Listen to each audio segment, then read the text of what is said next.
Meski telah berpisah secara resmi sejak 19 Juni 2023, hubungan Natasha Rizky dan mantan suaminya Desta masih terjalin dengan baik. Keduanya memilih mengakhiri pernikahan yang telah berjalan selama 1 dekade itu secara dewasa dan damai. Bagi Natasha yang akrab disapa Aca, keberadaan Desta tetap memiliki makna penting dalam hidupnya.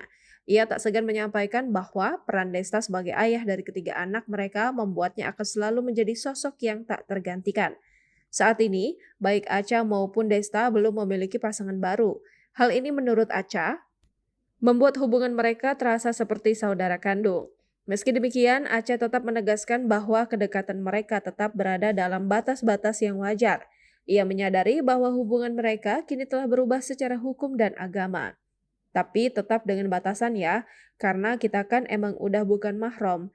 Jadi kayak ya udah apa yang bisa aku bantu selama itu buat kamu sama anak-anak ya aku usahain. Ya Masya Allah lah dia, ujar Natasha. Sebagai ibu dari 3 anak, Aca juga bersyukur karena anak-anak mereka tetap memberikan dukungan baik kepada dirinya maupun kepada Desta.